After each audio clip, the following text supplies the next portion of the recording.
नमस्कार, मेरा नाम है टीना। वर्ल्ड किडनी कैंसर डे के मौके पर आज हम लोग पहुंचे हैं लखनऊ के मैक्स हॉस्पिटल में, जहां हमारी मुलाकात हुई है डॉक्टर मोहम्मद सुहेल से। आज हम लोग बहुत ही इम्पोर्टेंट टॉपिक के बारे में बात करने वाले हैं, जो कि है किडनी कैंसर। नमस्कार, मेरा नाम डॉक्टर मोहम्मद सुहेल है। मैं मैक्स हॉस्पिटल लखनऊ में कंसल्टेंट हूँ, मेडिकल ऑन्कोलॉजी कैंसर रोग विशेषज्ञ हूँ।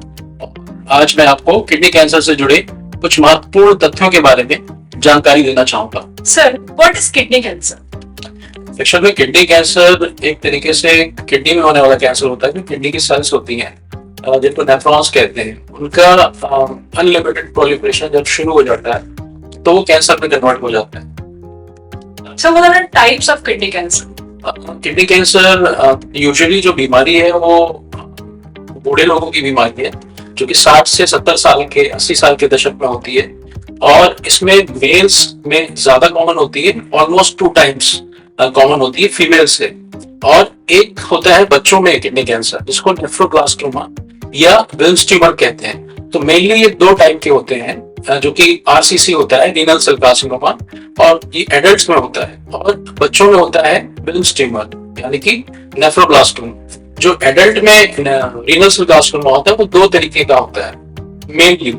एक होता है क्लियर सेल कार्सिनोमा, एक होता है non clear cell carcinoma. Sir, what are the early signs of kidney cancer? In early signs of kidney cancer, patient में complaint of hematuria, that is पेशाब में खून आना, फ्लैंक पेन, किडनी के जहाँ किडनी की पोजीशन होती है वहां पे दर्द हो सकता है, और फीवर भी आ सकता है, रिकरेंट फीवर भी आ सकता है इसमें। तो सिम्टम्स तो पता चल गए, तो इसको डायग्नोस कैसे करें? मेनली डायग्नोसिस का बहुत ही सिंपल तरीका होता है कि अल्ट्रासाउंड एब्डोमेन करने का। अल्ट्रासाउंड एब्डोमेन से हमें पता लग जाता है कि किडनी में कोई मास तो नहीं है। अगर किडनी में मास है तो फिर हम फर्दर इन्वेस्टिगेट कर सकते हैं, सिटी स्कैन से इन्वेस्टिगेट कर सकते हैं कि वेदर ये मास जो है कि बिनाइन है कि मैलिग्नेंट है। और अगर मैलिग्नेंट है तो क्या ये ऑपरेबल है या अनऑपरेबल है, ये सिटी स्कैन से या पेट सिटी स्कैन से पता लगता है। और उससे पहले हमको एक बायोप्सी की जांच करनी होती है। अगर हमें सस्पिशन है कि किडनी कैंसर है, किडनी में मास है, तो वहां से बायोप्सी करनी होती है। बायोप्सी में किडनी कैंसर का प्रूफ मिलता है, फिर उसके बाद ट्रीटमेंट के ऑप्शंस आते हैं। Sir, after diagnosis kidney cancer के लिए क्या क्या ट्रीटमेंट्स अवेलेबल है? किडनी कैंसर में जो डेफिनेटिव ट्रीटमेंट होता है वो तो सर्जरी होता है। अगर डिजीज मेटास्टेटिक नहीं है, डिजीज कन्फाइंड है टू द किडनी, तो मेन जो ट्रीटमेंट होता है वो सर्जरी होता है। But if surgery is not possible, in case if it has metastasized to the other organs, उस केस में हम इम्यूनोथेरेपी का ऑप्शन रहता है हमारे पास, कीमोथेरेपी का भी ऑप्शन रहता है हमारे पास।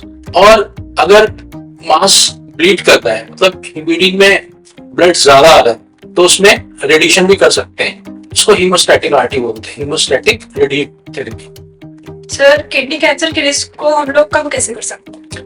मेनली जो उसके देखिए रिस्क फैक्टर्स होते हैं, मेनली 3 रिस्क फैक्टर्स होते हैं जो कि मॉडिफाइबल रिस्क फैक्टर्स होते हैं। Number 1 is obesity, number 2 is smoking, and number 3 is hypertension. तो अगर हम अपने बीपी को कंट्रोल रखें, ओबेसिटी को कंट्रोल रखें, और हम अगर स्मोकिंग को क्विट कर दें, तो हम किडनी कैंसर से काफी हद तक हम बच सकते हैं। सर, डाइटरी चेंजेस क्या क्या हो सकते हैं?